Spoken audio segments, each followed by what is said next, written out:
On the afternoon of August 18, 1979, in front of 2,147 people at the Buchanan County Fair in Independence, Iowa, a man named Dale Pressler made the most expensive mistake of his life. He bet $10,000, cash, right there in front of everyone, that his brand-new John Deere 4440 would beat his neighbor's rusty Farmall 560 in the tractor pull finals. The Farmall hadn't been washed in a decade. Its red paint had faded to something closer to dried blood. There was a dent in the hood from where a hay bale had fallen on it in 1972, and the left rear fender was held on with baling wire. Dale Pressler took one look at that tractor and laughed so hard he nearly choked on his cigarette. $10,000, he announced, loud enough for half the grandstand to hear. $10,000 says that piece of junkyard scrap doesn't make it halfway down the track. The man standing next to the Farmall was named Eugene Holtz. He was 44 years old, and he hadn't raised his voice in public since his wedding day in. He looked at Dale Pressler, looked at the money Dale was waving in the air, and said 4 words that would be repeated in that county for the next 40 years. "I'll take that bet." The crowd went silent. Then someone in the grandstand started laughing. Then someone else. Within 30 seconds, 2,000 people were looking at Eugene Holtz like he'd lost his mind. And maybe he had. Because on paper, this wasn't even a contest. Dale Pressler's John Deere 4440 was the most advanced tractor money could buy in brand new, straight from the dealership in Waterloo, with a turbocharged 466 cubic inch diesel engine putting out over 130 horsepower. It had power shift transmission, factory air conditioning, and a sound-dampened cab that cost more than most farmers made in a year. The sticker price was somewhere north of $45,000. Eugene's Farmall 560 was 18 years old. It had a naturally aspirated 6-cylinder engine that put out maybe 60 horsepower on a good day, and Eugene hadn't seen many good days lately. He'd bought it used in 1967 for $2,800, and by 1979 it had logged over 9,000 hours of hard work across his 280-acre operation. It was, by any reasonable measure, exactly what Dale Pressler called it, junkyard scrap. But there was something Dale didn't know about that tractor, something Eugene had never told anyone, and in about 15 minutes, the whole county was going to find out. Let me stop here and tell you about these two men.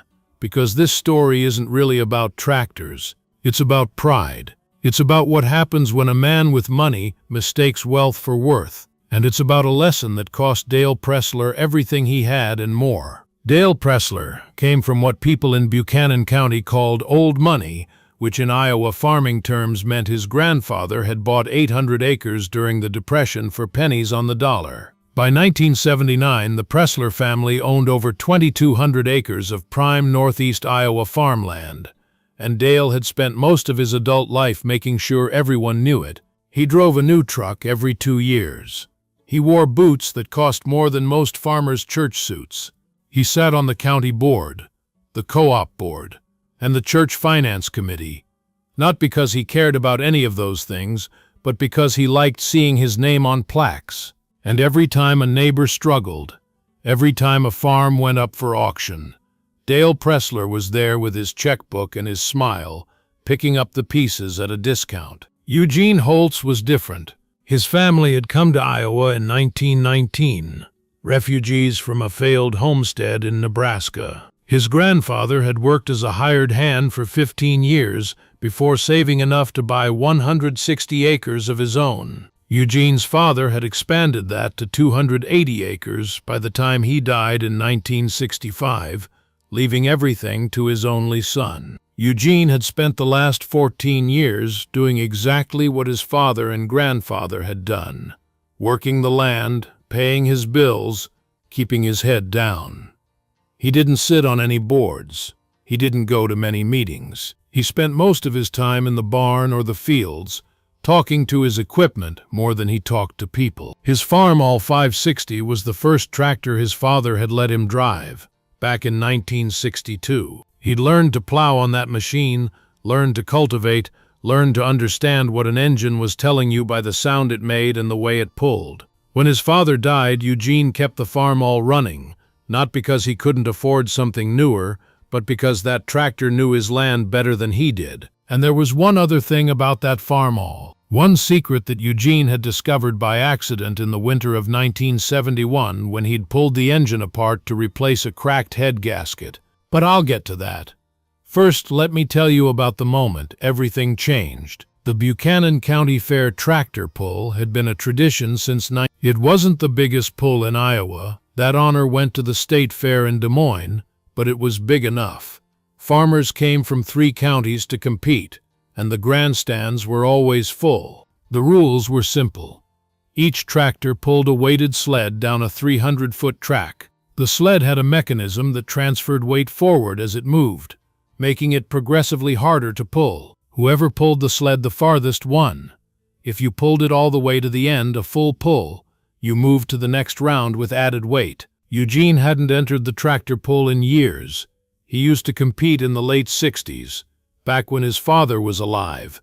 But after the old man died, Eugene lost interest in most things that weren't directly related to keeping the farm running. So when he showed up at the registration table on the morning of August 18, 1979, people were surprised. When they saw what he was planning to compete with, they were confused. "Eugene," said the registration clerk, a woman named Dorothy who'd known him since grade school, "you know this is the open class, right? You're going up against some serious iron." Eugene nodded. "I know. That Farmall's got to be what? 18, 20 years old?" 18. "She runs fine." Dorothy looked past him at the Farmall, parked in the staging area with rust streaks down its hood and an exhaust stack that was more black carbon than metal. She looked back at Eugene with something like pity. "Well," she said, "it's your entry fee." Eugene paid the $25 and went to wait with the other competitors. Now here's where Dale Pressler enters the story. Dale had won the Buchanan County tractor pull 3 years running, 1976, 77, and 78.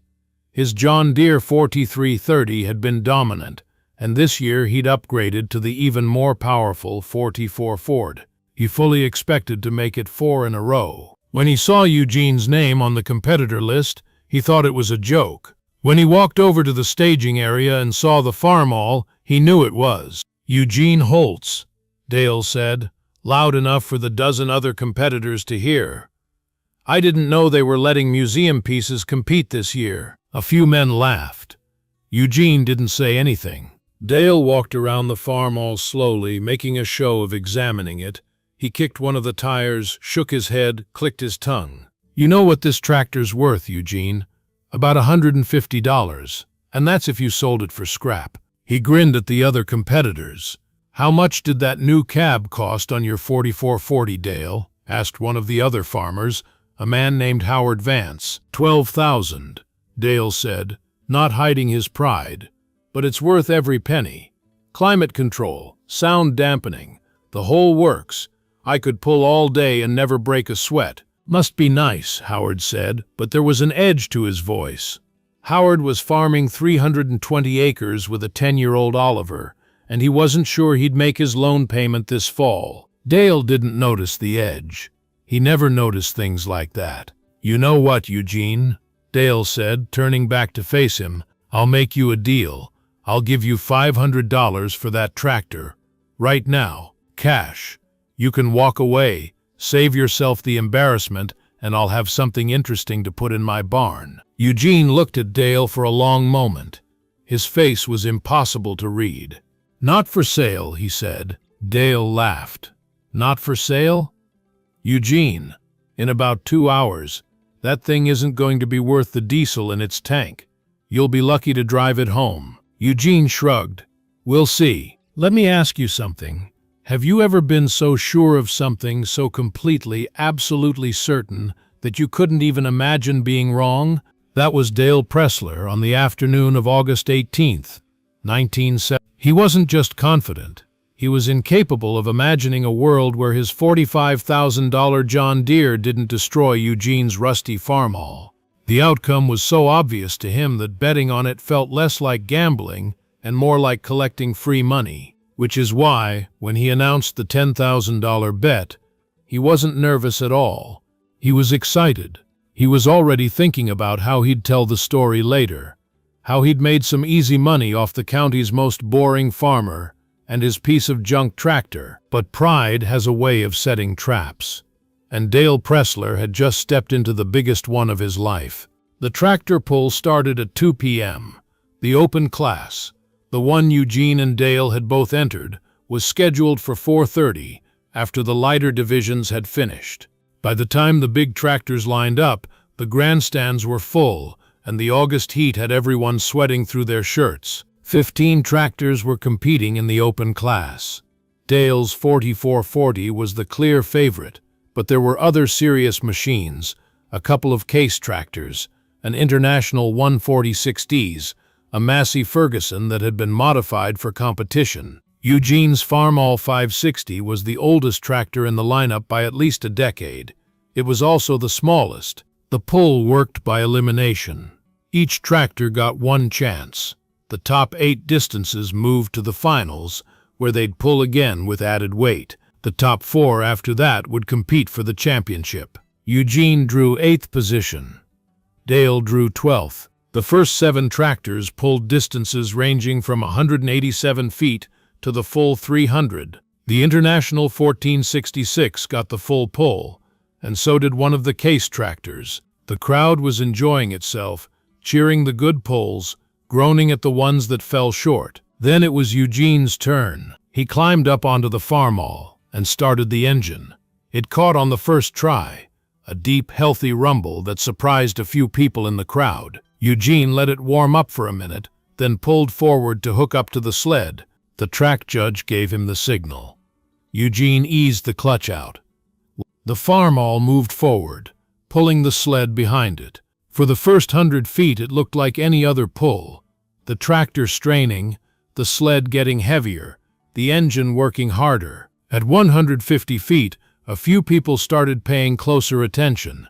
At 200 feet, the crowd was getting interested. At 250 feet, people were standing up. The Farmall's engine was screaming now, a sound that seemed too big to be coming from such an old machine. The exhaust stack was shooting black smoke.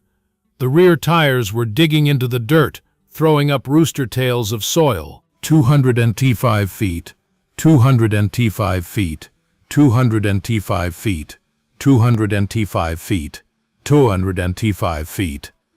The Farmall crossed the 300-foot line with the sled still moving. Full pull. The crowd exploded. People were cheering, clapping, looking at each other in disbelief. Eugene's Farmall 560, the rusty, dented baling wire held together Farmall 560, had just posted a full pull in the open class. Eugene drove back to the staging area like nothing unusual had happened. He shut off the engine, climbed down, and walked over to the water cooler without looking at anyone. Dale Pressler was standing 20 feet away, and for the first time in as long as anyone could remember, he wasn't smiling. Now, I need to stop here and tell you something important, something that explains what happened on that track and what was about to happen in the finals. Remember I mentioned that Eugene had discovered something about his Farmall when he'd pulled the engine apart to replace a cracked head gasket. Here's what he found. The Farmall 560 was manufactured from 1958 to 1963. It came from the factory with a 263 cubic inch 6-cylinder engine, rated at about 60 horsepower. It was a good, reliable tractor. Nothing special, nothing fancy. But Eugene's Farmall wasn't stock. When he pulled the head off that engine in 1971, he found something that didn't match any spec sheet he'd ever seen. The cylinders were bored out. The pistons were different, heavier, with a higher compression ratio. The camshaft had a profile he didn't recognize. Someone at some point had done serious work to this engine. Eugene did some research. He made some phone calls, and eventually he found the answer. His Farmall had been a factory test mule. Back in 1962, International Harvester was developing what would become the Farmall 706, a bigger, more powerful tractor to replace the 560 series. To test their new designs, they modified a batch of 560s with prototype components. Most of those test mules were scrapped after the testing was done, but one of them, somehow, had ended up at a dealership in Cedar Rapids, where it was sold as a used standard 560 in 1967 to Eugene's father. The modifications boosted the engine output from 60 horsepower to something closer to 85 or 90. It wasn't going to win any drag races against a new 4440, but it was a lot more tractor than it looked like. Eugene's father had never known. He just thought he'd bought a tractor that ran exceptionally well. Eugene had figured it out, but he'd never told anyone. There was no reason to. The Farmall did what he needed it to do. Until August 18, 1979, when Dale Pressler bet $10,000 against it. The finals started at 5:30 p.m., with the sun getting low and the shadows stretching long across the track. 8 tractors had made the cut. Both Case machines, the International, the Massey Ferguson, Dale's John Deere, and to everyone's astonishment, Eugene's Farmall. The finals added 2,000 pounds to the sled. This was where the real competition happened. The first 4 tractors pulled respectable distances: 235 feet, 251 feet, 247 feet, 268 feet. Then it was Eugene's turn again. This time, the crowd was paying attention from the start. The Farmall hooked up to the sled. Eugene gave it throttle.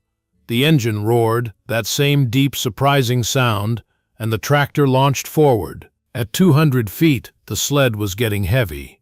At 250 feet, the Farmall's tires were spinning, grabbing, spinning again. At 275 feet, it looked like the tractor was going to stall. But Eugene knew his machine. He'd been driving it for 17 years. He knew exactly how much power it had, exactly when to shift the weight, exactly how to keep the wheels gripping. 287 feet. The Farmall finally stopped, engine straining, tires smoking. It wasn't a full pull, but 287 feet was the best distance of the finals so far. Dale Pressler was up next. He climbed into his John Deere with the confidence of a man who'd already won. The 4440 started with a smooth, powerful rumble, nothing like the Farmall's raw scream, but impressive in its own way. Dale pulled up to the sled, hooked on, and waited for the signal. The flag dropped. Dale hit the throttle. The John Deere was pulling strong. 100 feet, 150 feet, 200 feet. The crowd was watching, waiting to see if Dale could beat Eugene's mark. 260 feet. At 278 feet, Dale's rear tires lost traction. He tried to recover, shifted his weight, adjusted the throttle, but the sled had stopped moving. The John Deere was spinning its wheels in place, going nowhere. 178 feet, 9 feet short of Eugene's mark. For a moment, nobody made a sound. Then the crowd started to murmur, then to talk, then to shout. People were pointing at the scoreboard, pointing at the Farmall, pointing at Dale's face. Dale Pressler sat in his $45,000 John Deere, staring straight ahead as the realization sank in. He had lost. The remaining 2 tractors both failed to beat Eugene's distance. When the announcer called the final results, Eugene Holtz and his 1961 Farmall 560 had won the Buchanan County Fair Open Class Tractor Pull. First place prize, $500 and a trophy. But Eugene had already won something worth more than that. He walked over to where Dale Pressler was standing, reached into his pocket, and pulled out a folded piece of paper. "I'll take that $10,000 now," he said quietly. The crowd was watching.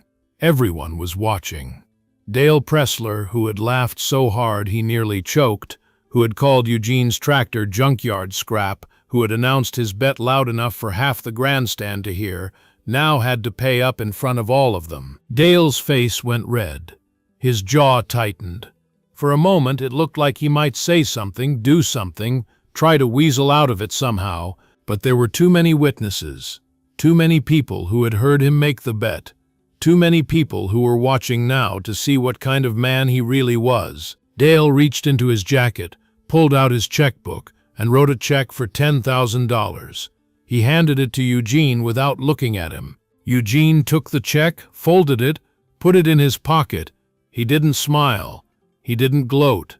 He just nodded once, turned around, and walked back to his Farmall. That night, Eugene Holtz became a legend in Buchanan County, and Dale Pressler's reputation, the one he'd spent 30 years building, started its long, slow collapse. Now let me tell you what happened next, because this story doesn't end at the county fair. The bet was just the beginning. What came after was a lesson in how pride can destroy a man far more thoroughly than any tractor pull. Dale Pressler didn't take the loss well. How could he? He'd been humiliated in front of 2,000 people, beaten by a man he considered beneath him, forced to write a check for $10,000, money he could afford. But that wasn't the point. The point was that everyone had seen, everyone knew, and in a small county, that kind of story doesn't fade away. It gets told and retold at diner counters and co-op meetings and church suppers, growing a little bigger each time. Within a month, Dale Pressler had become a punchline. "Hey Dale, you want to bet on that?" people would say, grinning. "Maybe Eugene's got a rusty combine that can beat your new one." Dale stopped going to the diner, stopped going to the co-op meetings, started spending more time in his office, less time in public. His wife noticed the change. His banker noticed the change. But Dale couldn't seem to stop himself from making things worse. In October of 1979, 2 months after the tractor pull, Dale Pressler bought another 400 acres of land. He paid top dollar $2,600 an acre, financed entirely through the bank. When people asked why he needed more land, he said it was a good investment. But the truth was simpler and sadder. Dale was trying to prove something, trying to show everyone that he was still the biggest, the richest, the most successful farmer in the county. If he couldn't beat Eugene Holtz on a tractor pull track, he could at least beat him in acres owned. It was, in retrospect, the worst possible decision at the worst possible time. Because 1980 was coming, and with it the beginning of the end for farmers who had bet everything on tomorrow's prices. If you know anything about American agricultural history, you know what happened in the early 90s. Interest rates climbed into the high teens. Land values collapsed. Grain prices fell through the floor. Farmers who had borrowed against their land during the boom years suddenly found themselves underwater, owing more than their farms were worth. Dale Pressler had borrowed heavily, not just for the 400 acres in 1979, but for equipment upgrades, building improvements, and operating expenses. By 1982, he owed the bank nearly $800,000, and his collateral was worth maybe half that. Eugene Holtz, on the other hand, had no debt at all. His father had paid off the last of the family's loans in 1950. Eugene had never borrowed a dime. He lived carefully, spent carefully, and saved what he could. When the crisis hit, he simply tightened his belt and waited. The $10,000 he'd won from Dale Pressler went straight into a savings account. He never spent it. He said later that it didn't feel like his money. It felt like a lesson he was supposed to keep. By 1985, Dale Pressler was facing foreclosure. The bank had sent the letters, the lawyers had filed the paperwork, and Dale was out of options. He'd tried to refinance, tried to sell off pieces of the operation, tried everything he could think of. Nothing worked. The auction was scheduled for March 15th, 1985. Now here's where this story takes a turn that nobody expected, least of all Dale Pressler. 3 days before the auction, Eugene Holtz drove his truck up the long driveway to the Pressler farmhouse. He parked next to the equipment shed and walked to the front door. Dale's wife, Martha, answered. Her eyes were red. She'd been crying, on and off for weeks. "Eugene," she said, surprised. He's not seeing anyone right now." "I know," Eugene said. "I'd like to talk to him anyway.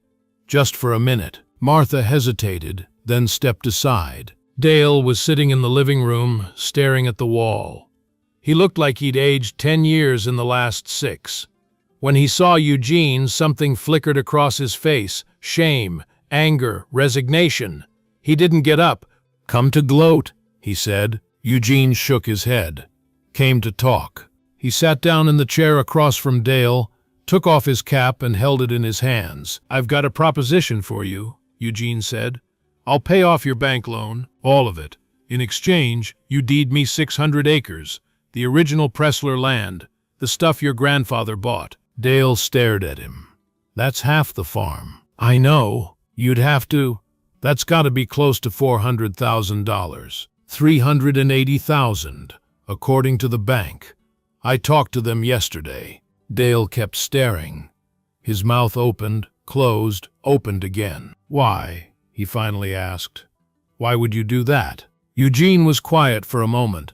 He looked down at the cap in his hands, then back up at Dale. "Because my father taught me something," he said. "He taught me that a man's not measured by what he takes, he's measured by what he gives back. And because that day at the fair, that $10,000, it was never about the money, it was about respect. You treated me like I was nothing, like my tractor was nothing, like 50 years of my family's work didn't matter, because I didn't have a new John Deere." He paused. "I wanted you to see that you were wrong. That's all I wanted. I didn't want to destroy you. I didn't want your children to lose their home." Dale's eyes were wet. He wiped them roughly with the back of his hand. "And if I say yes, if I take your money, what then?" "Then you keep farming. You've got 1,600 acres left, plus the buildings, plus the equipment. That's enough to make a living if you're careful. If you stop trying to be the biggest and start trying to be the smartest." Eugene stood up, put his cap back on. "You've got until tomorrow morning to decide. After that, I'm buying at the auction, and I won't be offering to leave you anything." He walked out without waiting for an answer. Dale Pressler said yes. The deal closed 3 days before the scheduled auction. Eugene paid the bank $380,000, and Dale signed over 600 acres of the land his grandfather had bought 50 years earlier. It wasn't the ending Dale had imagined for himself. It wasn't the ending anyone had imagined. The man who'd laughed at the Junkyard Farmall was now in debt to the man who drove it. The man who'd owned 2,200 acres now owned 16. The man who'd sat on every board in the county now sat on none. But he still had a farm. His children still had a home. And slowly, over the next few years, Dale Pressler started to become a different kind of man. He sold the John Deere 4440 in 1987, bought a used International that was 10 years old but ran fine. He stopped going to the dealership showroom to look at new equipment. He started going to Eugene Holtz's barn to learn how to fix old equipment instead. The two men never became friends exactly, but they became something else. Neighbors who respected each other, who helped each other during planting and harvest, who nodded to each other at the feed store without any need for words. In 1994, 15 years after the tractor pull that changed everything, Dale Pressler suffered a heart attack while working in his north field. He was 68 years old. Eugene found him. He'd been driving past on his way to town, saw Dale's tractor stopped in the middle of the field, and went to check. He called for the ambulance, sat with Dale in the dirt, kept him calm until the paramedics arrived. Dale survived, but the doctors said he couldn't farm anymore. The strain was too much for his heart. A month later, Dale came to Eugene with another proposition. He wanted to sell the remaining 1,600 acres. He wanted Eugene to buy them. Anyone else would split it up, Dale said. Sell it off piece by piece to the highest bidders. But you'd keep it together. You'd farm it right. Eugene thought about it for 3 days. Then he said yes. Well, he paid a fair price. Not a discount, but not top dollar either. Just what the land was worth, acre for acre. And when the papers were signed, he did something that surprised everyone in Buchanan County. He gave 400 acres to Dale's oldest son, Michael. Free and clear. No payment, no strings, just a deed with Michael's name on it. Your grandfather built something here, Eugene told Michael. Your father almost lost it. But that doesn't mean your family has to leave. This land knows your name. Let me ask you something now, and I want you to think about it carefully. What do you think this story is about? Is it about tractors, About the 1961 Farmall 560 that turned out to be more than it appeared? Is it about money? About the $10,000 bet that started everything? Is it about the farm crisis? About debt and pride and the men who survived by living carefully? Maybe it's about all of those things. But I think it's really about something simpler. It's about what happens when we measure ourselves against other people, when we need to be bigger, richer, more successful than the man next door, when we laugh at what we don't understand, mock what we don't respect, bet against people we've never bothered to know. Dale Pressler spent 30 years building himself into the biggest farmer in Buchanan County, and it took one afternoon, one bet, one pull, one loss, to start tearing all of it down. Eugene Holtz never tried to be the biggest anything. He just tried to be good at what he did, careful with what he had, and decent to the people around him. And when the man who'd laughed at him needed help, Eugene gave it. Not because he'd forgotten the laughter, but because he understood something Dale never did. We're all just passing through. The land was here before us, and it'll be here after we're gone. What matters isn't how much of it we own. What matters is what we leave behind for the people who come next. Eugene Holtz died in 2012, at the age of 77. He'd outlived Dale Pressler by 18 years. He'd farmed his land until he was 75, when his own son took over the operation. The Farmall 560, the factory test mule that won the 1979 Buchanan County Fair tractor pull, is still in the family barn.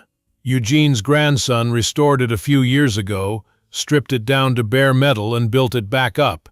It runs better now than it did in Every August, during the county fair, they bring it out and park it near the tractor pull track. There's a little sign next to it that tells the story, the bet, the pull, the upset, that nobody expected. People stop and read the sign. They look at the tractor. They shake their heads and smile. Hard to believe, they say, that rusty old thing beat a brand new John Deere. But if you look closely at that Farmall, if you know where to look, you can still see the faint outline of a number stamped into the engine block, a test mule designation from 1962, when some engineer at International Harvester decided to see how much power they could get out of a 560 frame. They got enough. More than enough. And 60 years later, that tractor is still teaching the same lesson it taught Dale Pressler on a hot August afternoon in Don't laugh at what you don't understand. Don't bet against people you've underestimated. And never, ever assume that what you see on the outside tells you anything about what's underneath. The rust doesn't matter. The dents don't matter. The baling wire doesn't matter. What matters is what's in the heart of the machine, and what's in the heart of the man who drives it.